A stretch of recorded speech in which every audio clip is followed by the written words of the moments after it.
Join us and we can be your local hope dealer. Inspiration and dedication. I came a long way from sleeping in them cages. I got my life back, I feel amazing. Life's a book, don't get stuck on sad pages. Rainy days with no money. Hard work lead to days that are sunny. Looking back, it was all needed. The problems, the pain, the trauma, the grieving. You are now tuned into the prisoner to painter. Prisoner to painter. Hard work, dedication. Rainy days, inspiration. Prisoner to painter. And now, a word from your local hope dealer. It's just a lag. Oh, that's fine. I'm just gonna. Welcome to the Prisoner to Painter podcast. I'm Nathan McDermott. And I am Katie McDermott. And today joining us is Clay. Hello. Thank you for coming on, man. Yeah. I'm going to check that sound real quick. Yeah, no. I thank everybody for the same thing. Thank you for coming on. Thank you for being willing to tell your story. Yeah. It takes a lot of effort. It takes a lot of courage. I mean, it's nice that we're friends. So Right. It takes kind of the anxiousness off of Right. it, but it still means a lot for you to come on. So thank you. Oh, no problem. My pleasure. Awesome. So thank you. Sorry, dude, no, when I'm put on the spot, like, okay, we got to make sure the sound works. I'm like, okay, let me drag out my opening statement. Oh, yeah. Oh, yeah. So, I mean, you kind of know what we do here. So, start from childhood, go to where you are now. So, so what was your family dynamic like growing up? Bloodshed and tears. So I grew up poor, like in a house that, in a little place called Springtown, Texas. Like they were so small, they had a parade for a McDonald's. Wow. Like there was like an old no-name grocery store and like a burger barn, and the McDonald's came to town, brought out the burger barn, and like, oh, parade. So a really smallish town. My family history kind of dates back there for some shitty reasons that I didn't find out until I was in like my teenage years. Gotcha. But we were poor. Like grew up in a house that you could roll a ball one way and then roll the ball the other way because it was like split in the middle up in a thing. It was kind of all over the place. So it was me, my stepdad, who at the time I didn't know was my stepdad. Okay. My mom, my brother Noah, who had cerebral palsy, nonverbal, couldn't feed himself, couldn't use the bathroom himself, complete, 100% care all the time. Gotcha. And then my sister Nancy, and it wasn't until I was told that my brother Isaiah came along. Gotcha. So I never want to interrupt, but I apologize, yeah. but I do like, I guess, interjecting when it comes up. Yeah. So you said you didn't know that he was your stepdad. Was that because of so much love, or was there another reason that you didn't know he was your stepdad? No. So like me and my the guy who I carry the last name of. Yes. We've never gotten along on like a astrological level. Like there's something karmic of our aggression towards each other. Gotcha. One, he was abusive to my mom. So like I remember there's more family memories around like holidays of him beating my mom than any other. Okay. Right. And so I didn't find out until I was 16, later in the story, 17, that he was not my dad at all. He was my stepdad. My mom's like, hey, not your dad. Mhm. That was my birthday present when I was 16. And I was like, cool. I hated that man anyways. But no, so it was rough. Like I remember when I was 11, 12, that it was the last Christmas he swung on my mom. They were fighting over something. He was trying to watch the Chief plays the Cowboys, which we knew the Cowboys were going to lose. This is what they do. Yep. And so he was mad about something. I remember, and this is, God, I hate feeling old this way. It was a DVD VCR combo, right? Where you could burn the VHS onto the DVD type of crap, right? Yep. And so he got real mad, and my mom, of course, was poking at him, and he come to swing and come to throw the thing. And well, I got this knife for Christmas, and I remember being 11, 12 years old, and just stand up. And I have a knife to a grown man's throat going, you got 3 seconds, son. And that's when I found some things out about myself that day. Yeah. But that's the world I grew up in. Okay. Is this incredibly hostile, violent. I mean, ever since then, it was him and my mom would fight. He'd come around corners, he'd get Wile E. Coyote, which is a frying pan you hold out and let someone run into it. Mhm. And so that was like home life on top of being, I was homeschooled. Okay. So Geez. and I was unschooled, not just homeschooled. So there is a drastic difference that is yes and no. So unschooling is you don't teach your kids anything. Okay. So like you literally don't show them how to read, write, math, you don't do shit. Okay. You might here and there if we're interested, like if I came up and was like, hey, I want to learn Latin, which I did, I got taught Latin. If I want to do this, but also it comes with things in the unschooling where I could smoke, drink, sleep with anyone I wanted to, like do recreational drugs, steal, do crime. Like I was encouraged to experience life as a child with 100% freedom. Okay. So like when people talk about freedom, like I know what unadulterated freedom feels like. That was my childhood. And so I wasn't raised with those things. So I was kind of allowed to do whatever. And I think that led to like the most pivotal point is when I left the home at 9. Okay. I walked out at the time we were living in Springtown still. And one day at like 9, I just walked out with a backpack and shit and went out to the back acreage, which was like 200, 300 acres. Okay. I think at minimum 150, but I'm pretty sure it was over that. And I started just living outside because I couldn't do the inside bullshit anymore. So I'd come in on certain things and not, but I lived outside for 2 years by myself. Okay. Hunted my own food, did my own thing, just to get away from it all. Yeah. So, and I did that until I was about 11. Okay.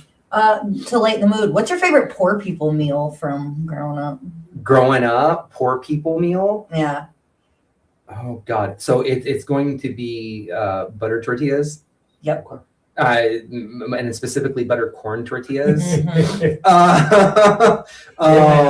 matters. It does. You flip it a couple times on the gas burner, rub some butter on it, maybe some salt if you're lucky, and that you're done.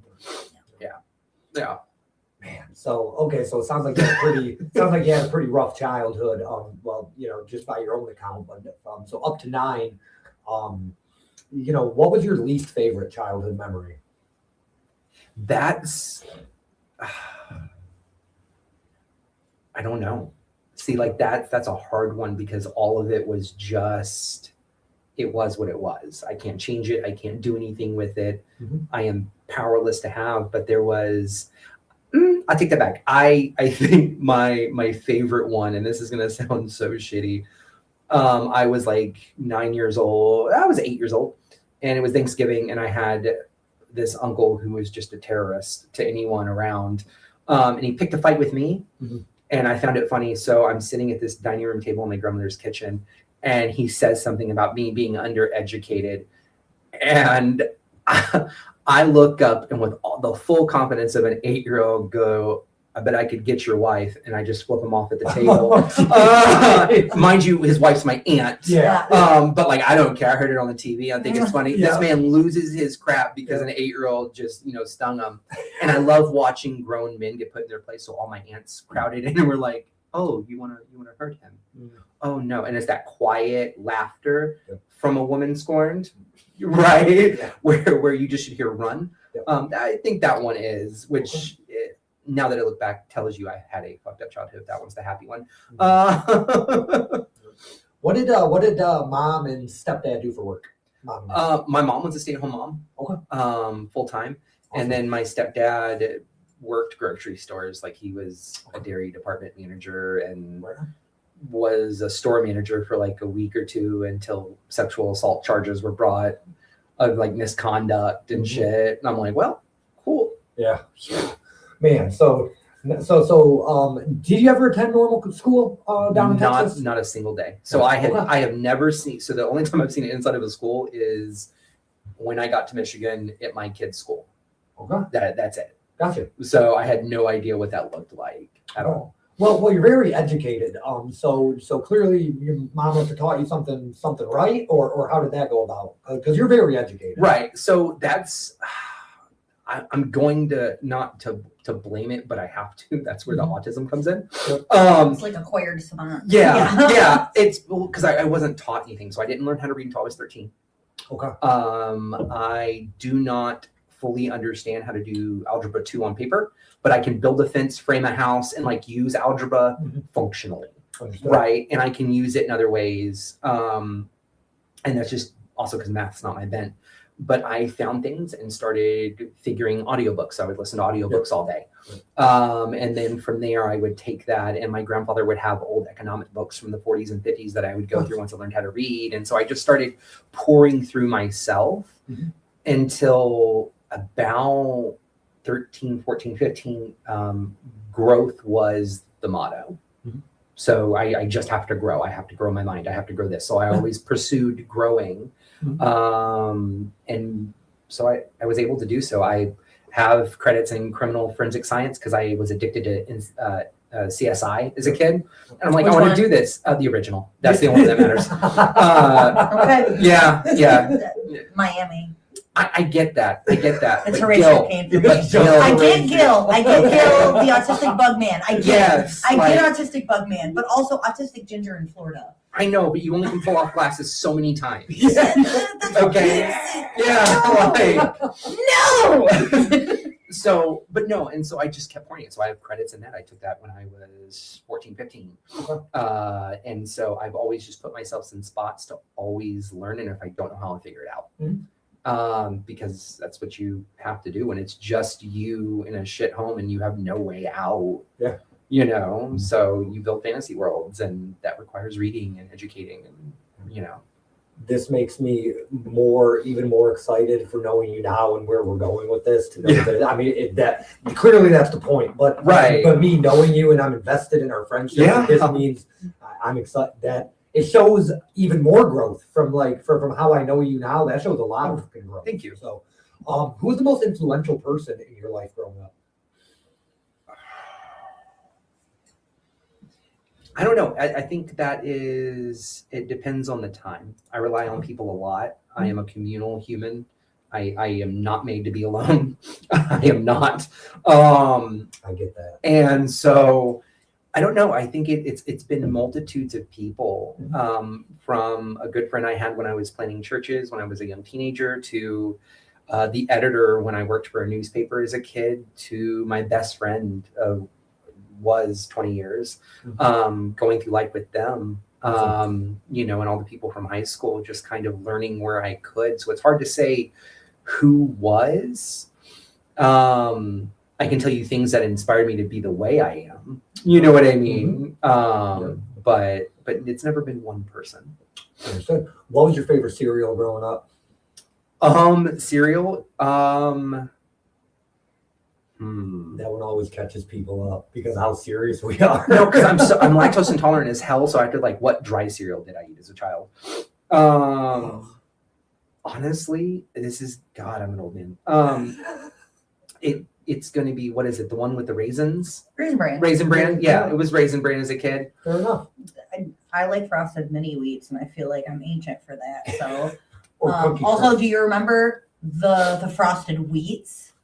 Not mini wheats. No, they like were it's huge. a Yeah, brand. the one you pour the milk over, it's deconstructed biscuits and gravy. Yeah. Right? Yeah. Yeah. Yeah. Man. How old are you? I'm 36. 36. Okay. Yeah. When did you move up to Michigan? 2 years ago. It'll be 3 years, September 3rd. Okay. Well, then I have to So- rewind. For some reason, I thought that was further away. I mean, I didn't know that was so close in your story. Oh yeah, so Michigan is a new whirlwind of fuck around and find out. Sure. And I have found out. Texan man that likes snow. Yeah. Well, there's a whole lot more to that story. Snow, we can become friends. It melts. Okay. Michigan So- man don't like snow. Okay. It don't matter. Man. Oh, okay. So did you get a high school diploma? High school equivalent. So in the state of Texas, when you graduate, being homeschooled, you literally can go on, make a diploma in Canva, ship it, and it's a state equivalent of a GED. Okay. So I have one, but I've never used it, save for the current job I'm in and one other in the past 5 years. What was your favorite subject? Art, Okay. specifically creative writing. Nice. So Okay. Yeah. Heck yeah. I if there was one piece of advice you could give, would you recommend homeschooling or would you recommend public schooling? I think that varies, and I think that's super situational. From having raised my older three homeschooled until we moved to Michigan, there are benefits. Yeah. There's massive benefits. Yeah. You end up with a more mature child Mhm. and more conversative. They're very intellectual in how we do because their interactions are more with adults, and that's great, right? You have a well-rounded there, but you raise assholes. Yeah. Because they don't know how to be kids, Mhm. and so they come off this like, I don't know if you've ever known pompous and you're talking to like a 6-year-old who's whooping your ass in a theological debate, right? Yeah. And you're like, God, man. And it just makes them sound a certain way and they don't understand certain things. It's like, even if the kids aren't autistic, they all are autistic coded for whatever reason type of thing. Because they don't understand the social hierarchy of children. Right. And Yeah. so like, I have no concept of social hierarchies inside of movements, at all. I would say I would recommend it situationally, but overall, I think picking the right school is highly more important because of the lessons you learn through the communal tribalism that is childhood.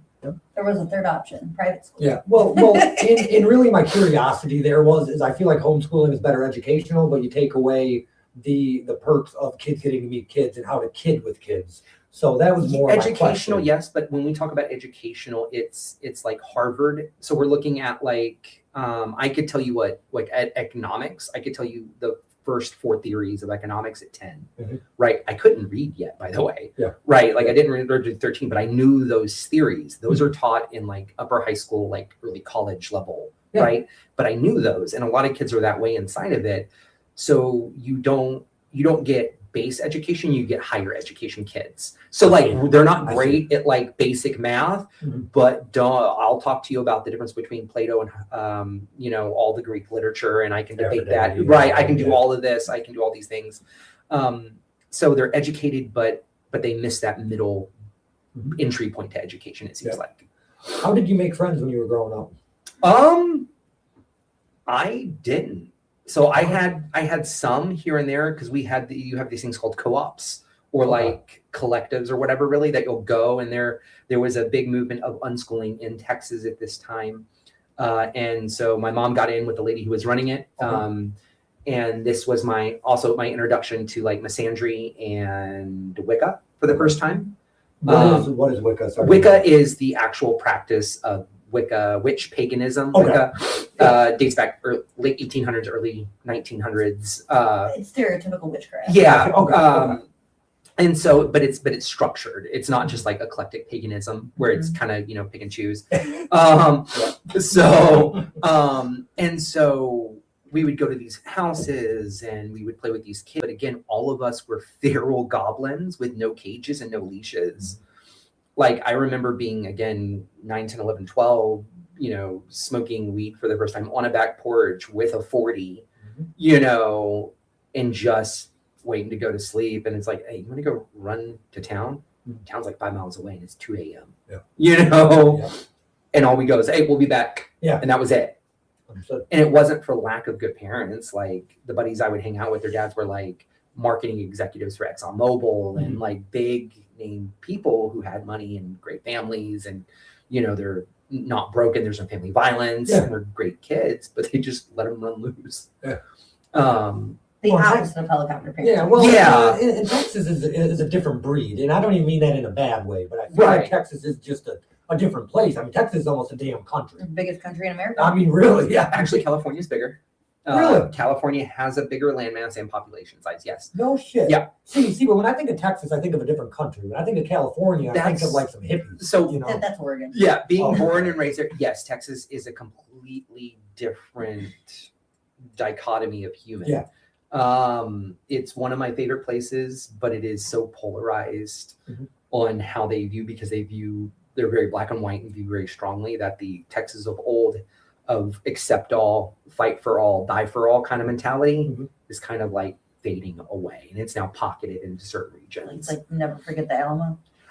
So never forget the Alamo. I don't know. I've been to the Alamo once my entire time. It's a horrible place. Smells like piss.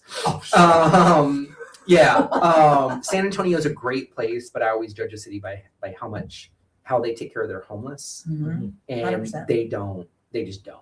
Right? They try, and there's organizations that are trying, but it's too big of a city to keep up with that. Mhm. So Well, so getting out of school, graduate, or your equivalent of graduation, what comes after school? kind of the same thing. So like I've had a full-time job since I was 12. Okay. And I think that's what timing on some of these questions might be a little hard because I started everything sooner than most. Gotcha.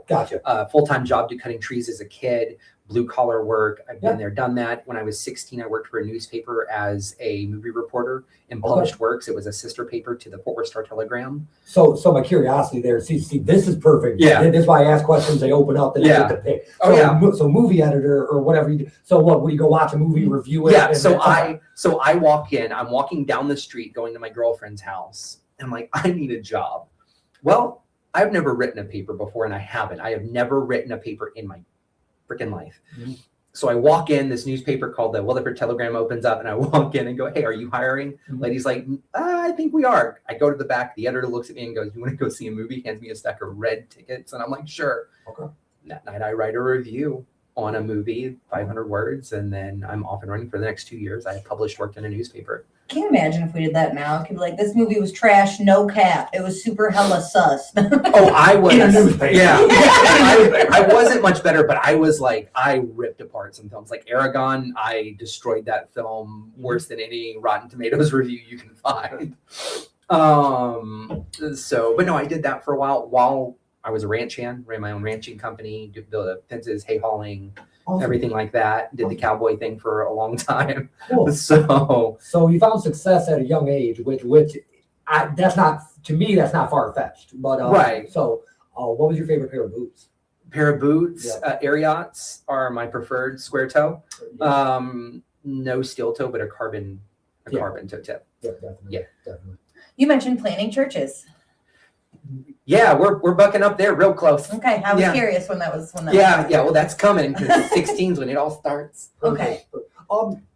Was church a part of your life growing up to this point? Yes and no. So, like I Okay. said, I started with Wicca and misandry when I was younger in the unschooling movement. For all those who don't know, misandry is extreme toxic feminism where women just hate men, but it is a byproduct of misogyny of damaged women who have been through abusive situations, right? So it sucks in that moment because they were telling little boys to, like, if you didn't have a penis, you'd be a good human type of stuff. So like that's unhealthy and not right.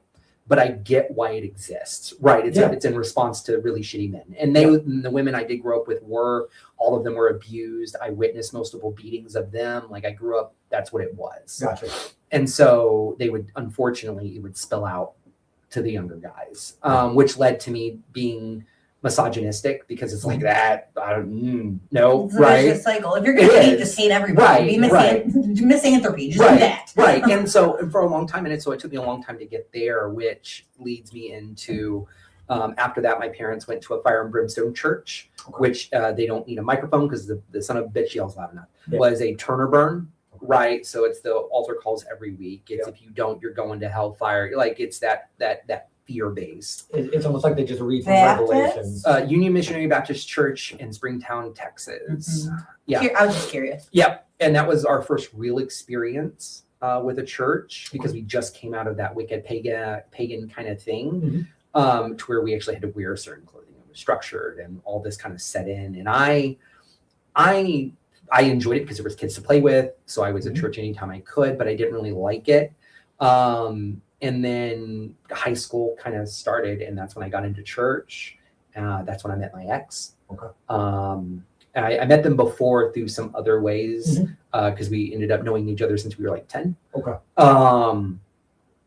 In high school, I do the church thing. I stop for a while, get out of it, have another girlfriend, and we just kind of bounce around church, but I didn't care about it. It wasn't until I actually got with my ex in high school that they kind of were super Christian, right? That was their bent at that time. They also walked away from the faith now and everything, and that's not their bent now, but that was kind of part of, to date me, you have to be Christian. Yeah. And so I got in and started like leading worship at youth group, and Cool. I never could be outside of the room where it happens. I had to be in the know of like how the sausage is made. So I always was in leadership. I always yearned for doing more and helping out. And so that kind of grew. And then we got married and all that. And Started planting churches. yeah, so planted 10 or more churches in the state of Texas over this course of multiple years. And from probably like 2010 up. And that was the worst and best of times all together. So I got married at 18 to my ex. And we started figuring out, right? They ran away when they were 17. We eloped when they were 18. And we just did it. We were two kids who come from shitty homes, both homeschooled, both abusive, both just really toxic. And like looking back, I'm grateful for them for saving me in my ways, right? Not happy for how it ended and the things that occurred later in our lives, but we were what each other needed in that moment, right? Whether I like that or not, that's what it was. And so we started planting churches. My kids, so one of our first big ones was Crescent, Texas.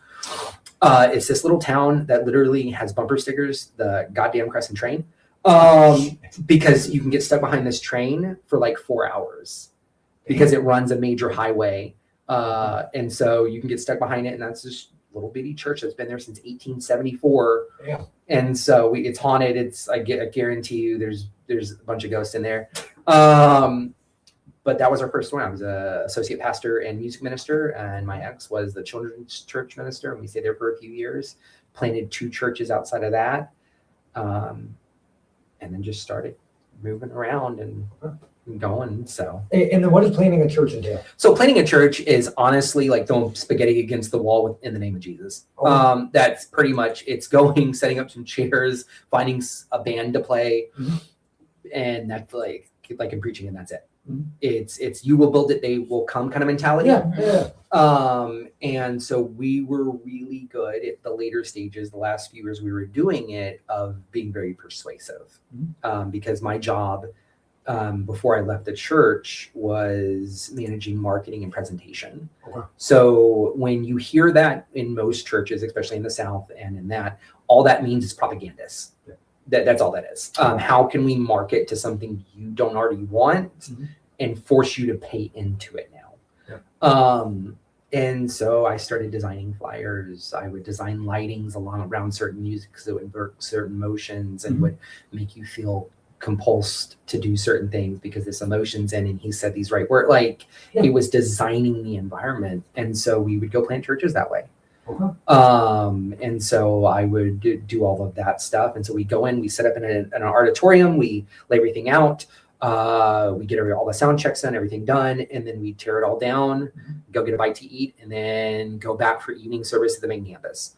Because the last 2 we did were about 100 miles from our main campus. And we did that for 2 years straight every weekend. Going, and then we did that in another place every 2 years for the same church. I see. And so we were the auxiliary because we came in. I can do everything from audio, sound, visuals, preach, design, I can do everything. Get up there and deliver the sermon was my job. And my ex was able to do all children's church stuff and logistics and bookkeeping and all these things. So with the 2 of us, you didn't have to hire 7 more people. What's your favorite quote or favorite scripture passage? So I've always enjoyed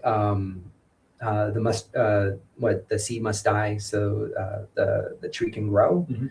And that, no matter what, has been a part of me, no matter what, hence that growth mindset, that everything I do now is a seed for a later growth, no matter what, right? Just because it's from the Bible doesn't mean it's bad, because we see that through multiple forms. So yeah. Okay. How long were you and your ex together for? 20 years. Holy cow. And 17 married. Yeah. Awesome. So I'm divorced as of October this year, October 24th. We were divorced. So, Was drugs and alcohol ever a part of your story? yes, and a resounding no. Okay. So I am very lucky on that. I have been all drug adjacent, including selling, my entire life. So my mom used, sold weed and all that stuff. I sold pills with my cousin in high school and early life and did all that. You know, I would break in rings as a kid. We'd get drunk still. Like my drinking phase was like from 12 to 14. Okay. And I was just like, that's not for me. Yeah. And so I was always able to quit those things. I think the longest addiction I had was Oxycontin that my mom would give me. She is luckily now in recovery from that. But that was during the time when they were being prescribed just kind of for everything Really max good, dose and yeah. like, Yep. and so she became addicted to essentially to heroin and even had to go through recovery as that, right? And so that was my one of choice because it made me feel great. It made me feel perfect. It like everything I wanted to feel, but I didn't want to have to rely on that to get there. Yep. Right. Because I didn't like the come off. I didn't like, so I'm like, so after a month, I'm like, I'm done. I can't. Because it was even an accident. I went to my mom with a toothache and she's like, don't want to feel the tooth. You don't want to feel your head. And I'm like, well, it hurts bad enough. I don't want to feel my head. Well, I didn't for like 4 days. So, you know, so I've always been able to stop that. Like even now I'll have a drink here and there for a couple weeks. And then it's been 3 months now since I've had anything. Awesome. It's just not a one.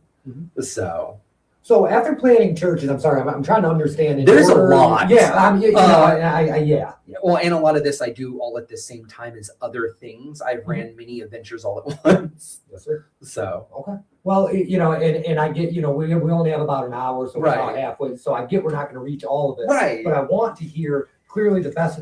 I say the best part. Oh, you're good. Which is the now. But I'll ask a little bit before we get to the now, so I Right. kind of So what made you and your ex start to part ways, if you don't mind my asking? a whole lot of bullshit. Okay. 100% my fault, 100% their fault.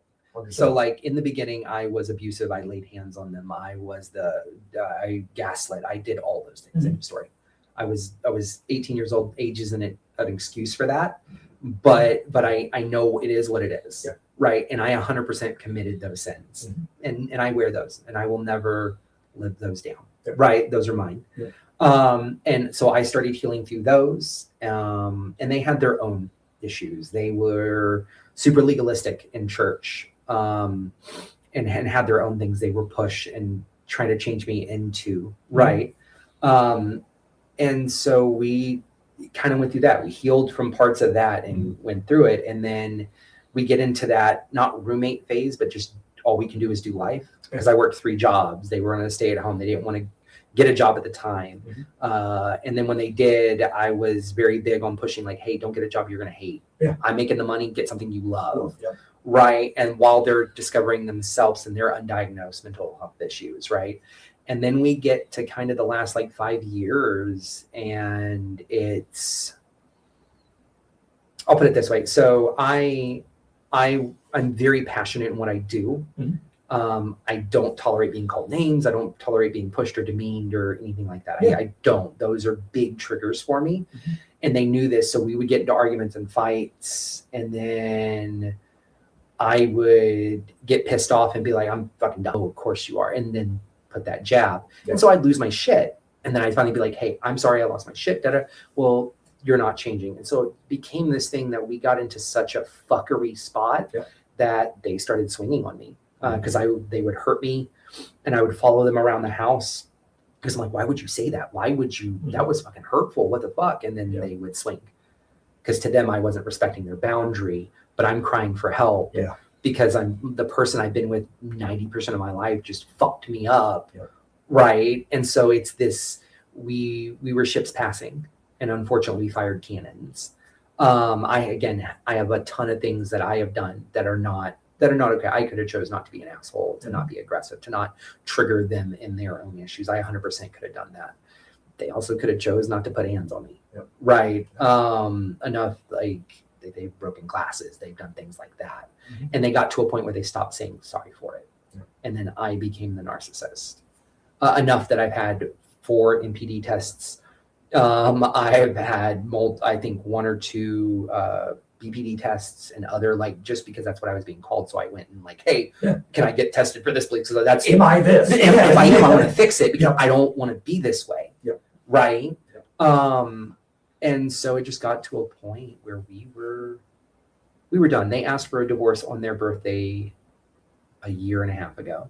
Okay. And I'm like, this isn't right. Because I was always the one trying to keep and push to keep and push to keep and push to keep. And I think it was, we were both, I think we love each other as friends very much, because that's what we were. We were best friends. Yep. And we were best friends in a very fucked up situation and moment. Yep. And we were everything the other needed for that journey, but we're such ride or die people that for so long we held on too long. Yep. Like I knew moving to Michigan, I would not be married. Yeah. Like I 100% knew enough that I told my ex, like, hey, please don't move up here to divorce me. Within a year, it was already on the wall. Gotcha. Damn. So it happens. And I'm sad about it because I hate that. And there's definitely comfortabilities that come with being for someone that long. But at the same time, I didn't know what non-child love was, because we were still both stuck in this 16-year-old. Because again, I met them when they were 10 at a horseback riding thing. You know, I was burying a hoof and they'd come around the corner and it was this whole kind of poetic story. But it was a story meant to be a lot shorter than we made it. Right. I understand.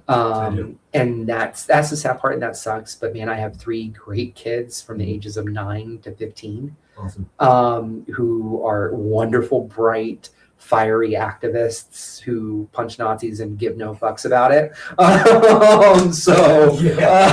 You know, they get taken for ice cream. And so, but I've also been very blessed here, you know, after that to now be engaged and to be with my fiance now, who's honestly the biggest portion of my life now. Awesome. Because my thing after the divorce, when I knew it was coming, was just to run and go back to Texas and just vanish, because that was my life.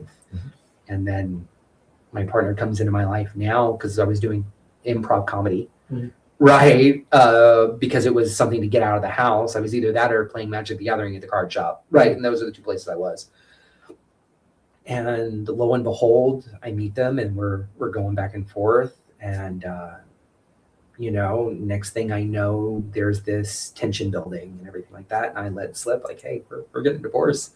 Next thing I know, this chaos energy goblin with red hair walks up and is like, hey, can I get your number?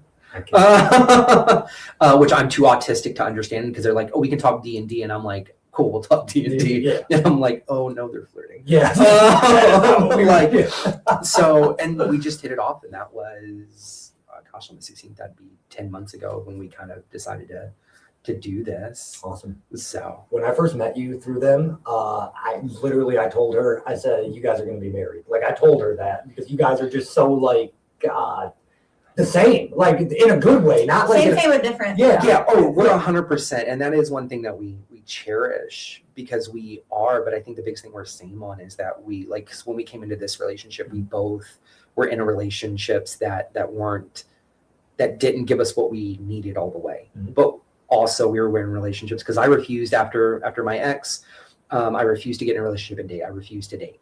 I got kids. I don't got time to entertain someone to leave. I literally tried that with him, and he was like, I literally will not even talk to you if you don't even entertain that as a thought. Oh no. Well, and ours, even from conversation, even when we were defining having the talk, was like, hey, we're going to do this. And the end result hopefully will be something heavily committed, like marriage or something. You know, here's my boundaries. Here's why I are an automatic leave point. There's no conversation. I'm out. Right. And they're pretty basic. You know? Now, was that conversation healthy, or did you trauma vomit? No, mine was like, hey, I don't do poly. I cannot. I am too jealous. Someone's going to end up dead. I know myself. Two, you know, we don't cheat. We don't do these things. We just very simple, like, hey, if you're mine and I'm yours, we act like it in all ways. And I know that's a lot to ask. I don't think so. But it is when you're just talking and you're like, hey, I really feel safer, because our connection was that we felt safe around each other.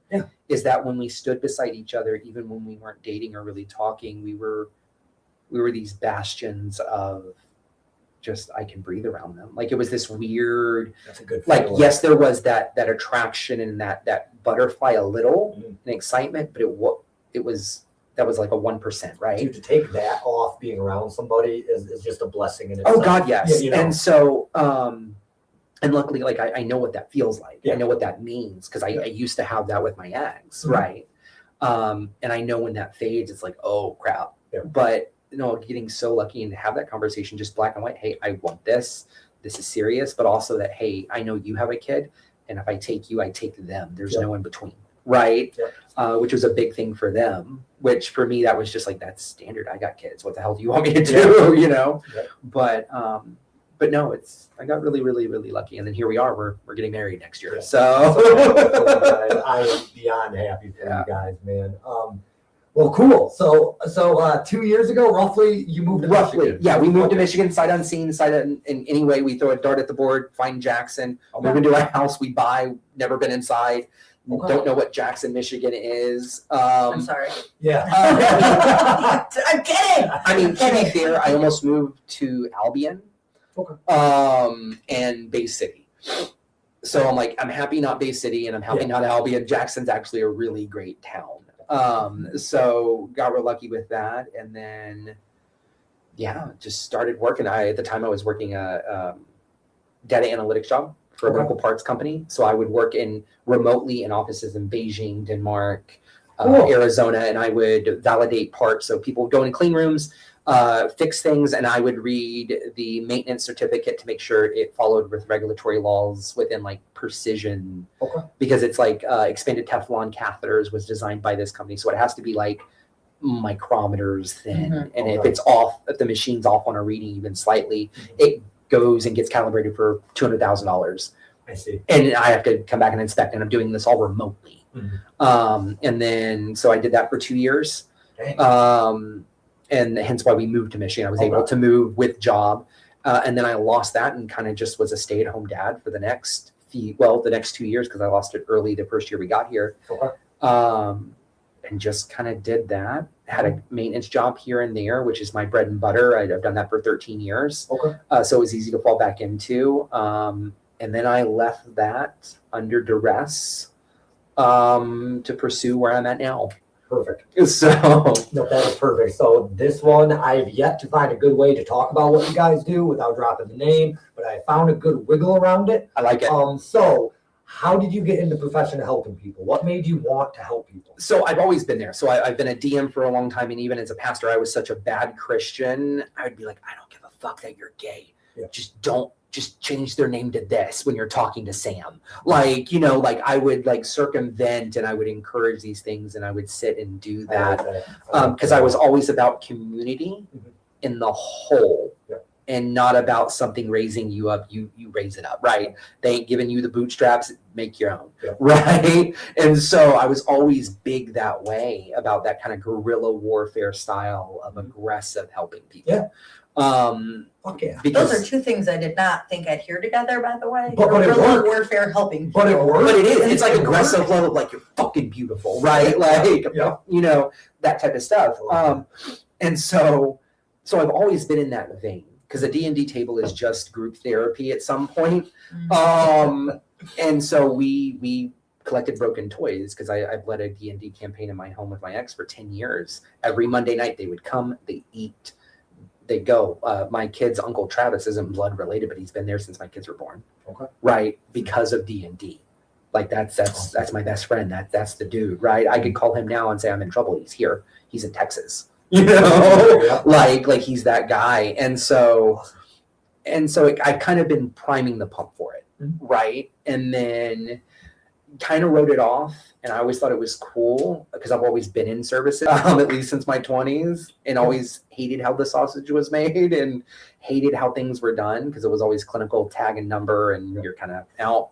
And I didn't really know what peer support was, right? And then coming here and then with Ren and getting to know all this stuff and kind of figuring out what they do, and then getting introduced to Katie and everyone, it's kind of like, okay, cool. Oh, okay, that's cool. Still didn't really know, because like you can conceptualize, like I get paid to do what? Yeah. Right? I don't Huh? Have you had one of the days where it's like you're really struggling with the job and then you go do the thing and then you're like you fall in love with it again? You're just like, Friday. that is exactly So why I that do is, that. I would be honest, that is my Friday. So I have a person I see every Friday that is is amazing because it's so engaging but light, Mhm. but it's also this thing that helps them so much, right? It might be a small thing, and we go and look at video games and talk that stuff. It's nerdy, it's kind of there, but it's light while dealing with some stuff, so that's my Friday. That's my end of the week. I get to detox here. Perfect. And then there's a couple scattered, through.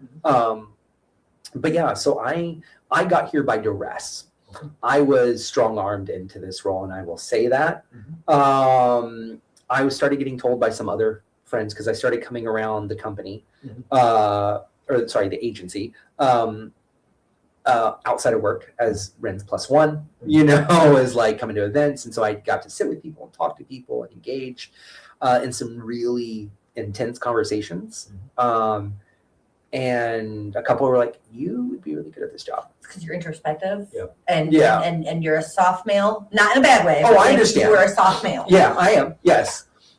And so and they're like, you'd be really good. And I'm like, because I pushed back actually for months because I didn't want to invade Ren's space. I didn't want to oversaturate them because that's one of the things I messed up in the past with my ex is oversaturating, because I am an attached at the hip partner. I will live inside your skin. Yeah. Right? I get it. I am there. That's who I am. Yep. And I don't care. I do not care that is an unhealthy coping mechanism. I'll die happy. Yep. You're It's like petting a bear. It's like petting a bear. Yeah. And so luckily I found someone who's a lot like that. But again, early stages of relationship, and I'm really falling for this person. I fall hard, like they hold me differently. Right, spiritually, emotionally, like it's that something, and so like I didn't want to lose that. I was just terrified of like, God, I've been given this opportunity to be where I should, kind of this karmic thing. Hey, you went through this, you're here now, this is for you. And I'm like, I can't fuck this up. And so I didn't want to, so I'm like, no, I don't want to work with you. I'll do that. And I was actually have to apply to a different agency for the same job, which I'm glad I didn't. Yeah. But it took our boss, our peer boss, looking at Ren one day and hands them an application and goes, he will have this on my desk by Monday. Awesome. After an interaction, I came up because I'd come up and deliver lunch, and sit with my person. Plays came in clutch before. I was literally dying. It's like, I need food. Yeah. And then they're like, and so, and so I was just kind of coerced into it. And now I'm off the ground and running. It's been since July officially I've started working. I'm dual certified in 2 different areas. I do standard peer support by the state of Michigan, and PSP, which is parent support. Those you have to have a kid with some mental things, or is getting crisis, or learning disabilities, or whatever it is, or autism, or because we bill a little differently. But I get to help parents go through that because my oldest has had their crash outs, has had their moments in the white room. Like, we'll make jokes, like we're going to use all their grippy socks as decorations, because they're collecting the colors like Pokemon. I've only ever gotten one color and it sucks. They're up to 2 now, and I'm not looking for 3. Okay. And so no, and again, those are their words. We have a very joking, dark sense of humor in the family. Well, I mean, light, though. It does. Yeah. Keeps it light. It's coping. It is. It might be maladaptive sometimes, but it works. It works. But no, and so I got into it that way and just started running with it and finding out that I enjoy it more than anything I've done. Bucky. There's these moments we call kind of breakthrough moments, where we get to see someone's light bulb click. And those are rare moments in our line of work. They are so rare. People can work for 20 years with someone and never get there. Well, I had this great friend who was like, hey, I need you to come shadow. We're going to shadow with this person. And so I go and I do this shadow with them. And because I was a catalyst and saying some things a certain way and certain whatever, their whole trajectory changed. Awesome. And everything my good friend was working for came to fruition then. Perfect. And it wasn't because of me. right? Because it's a team thing. I don't care how you get somewhere. Yep. I don't care who it's with. I just want you to get We're, there. we're Right. literally Yeah. trying to work ourselves out of a job. Yeah. So that person, That is Like, yeah. that's my goal, right? I refer to myself as a mental health cashier. I want to check you out and never see you again, Yep. right? I like that. And so we're big on that. And so I got to see these big and powerful moments and be in a spot where I can take them, Yep. right? Because not everyone catches that moment, that light bulb moment, and goes, holy shit. Because that's honestly, I'll correct one statement. I'm not addicted to anything I am. So I am addicted to watching people's change. Yeah. It feeds my savior complex. Yeah. It 100% does. But in a healthy way, because I love seeing change, because we don't get to see usually in life. We only get to see change in our partner, our kids, or certain family members, or maybe friends, and that's it. Yep. So this line of work gives us access to one being a part of their change because they're the ones doing it. We're just the bumpers trying to make sure they don't go back in one way or this way. But getting to see that firsthand on the ground in the trench when someone's at their lowest fucking point. We're not talking just, it was a bad week. No, they're looking for housing. Yep. They just had a bender. There's a warrant. We're talking like it's everything all at once. Everything's wrong. Right. Yeah. Everything. And it's legitimate. Yeah. And they're still sitting there being like, tomorrow's going to be better, right? And you get to sit there and go, yeah, tomorrow's going to be better. It's like I literally You know? have been here before. Yeah. And even though since I don't have a recovery background, it is easy to see even where mental illness or substance abuse recovery does. Oh, dude, they go Right. like Well, this they're- all the On time. either They do. side, right? For Because sure. you do substances because of mental health things, Yeah. right? To not feel or not whatever, or to escape or to Well, you do have a recovery background. It's just not with substances. It's not. Yeah. It's not. And so, but getting able to see that and be a part of that is just Well, so insane.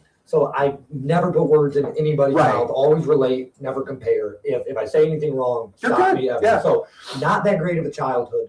Well, decent childhood, but it sounds like there was some stuff wrong. You get into teenage years. Church. You can meet the love of your life. It sounds like you're married. It sounds like all in all your life has been pretty good. Yeah. So now you get to peer support, and it's like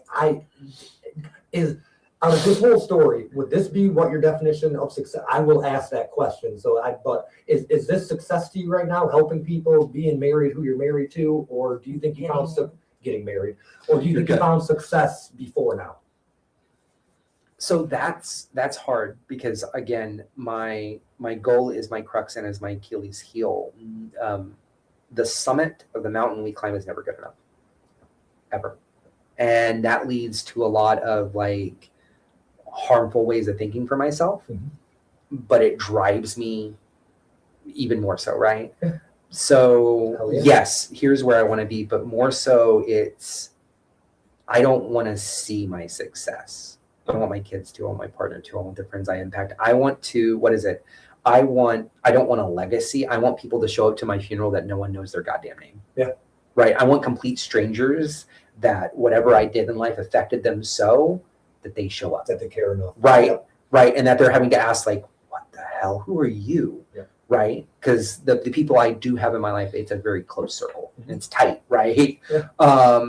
And that's the legacy I want. That's when I'll know from whatever parallel universe I'm in or whatever the thing I've transcended to, that's when I know success will be. Because for me, I'm always one bad day from just It's giving big Right. fish. yeah. Yeah, the like- movie, talk Yeah, about oh that. yeah. And so I'm all because we're always one bad month from homelessness. We're always one bad month from this is the best now, but I want to look back at this moment and be like, who the fuck was that? Yeah. You know? Yep. Like I'm so much past that, right?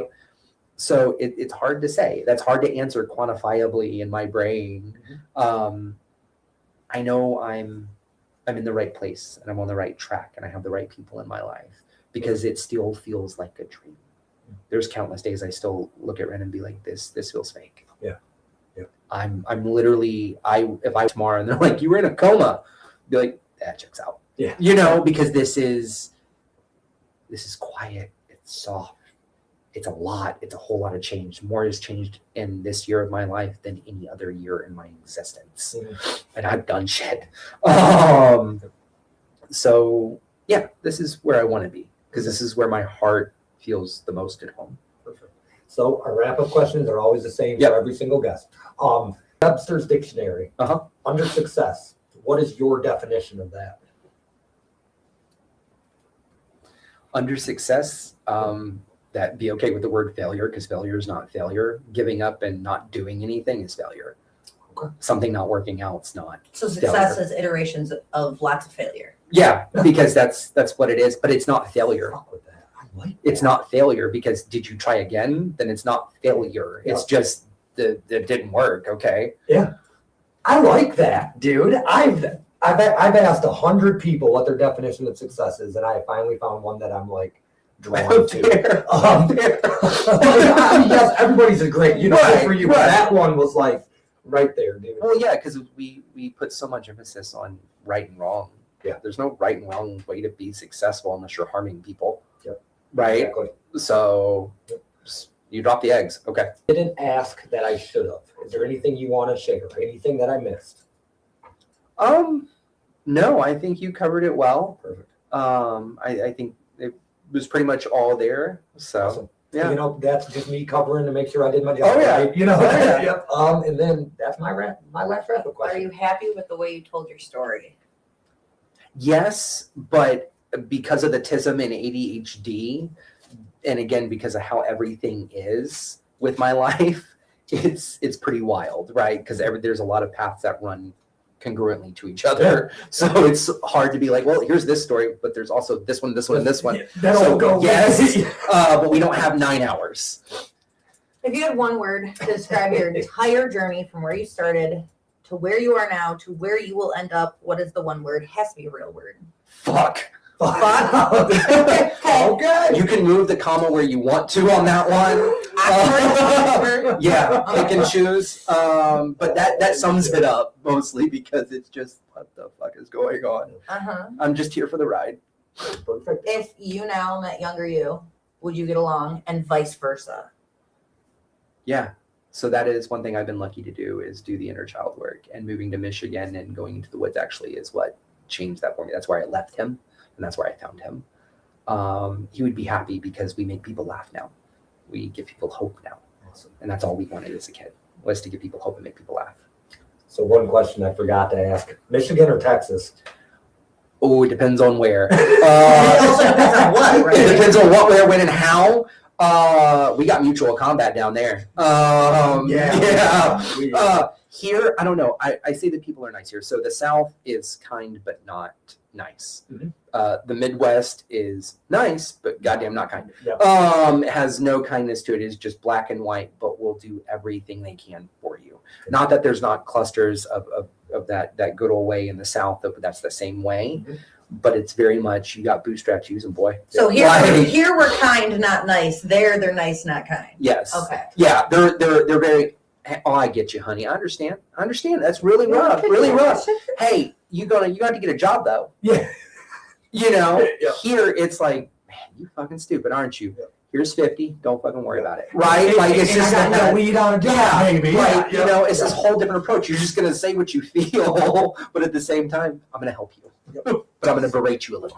So this episode, it's because you guys traveled a little bit. I appreciate it. Seriously, here's a gas card. Oh, $20. thank you. Yes, sir. Thank you. So we're gonna cut off the air. Yeah. There is 2 paint markers in that cup. If you would sign my table and then Sign sign an ornament. Yep. Bad. Awesome. So All right. thank you guys for Thank joining you us. guys. Thank you. Okay, I am wrapping it up.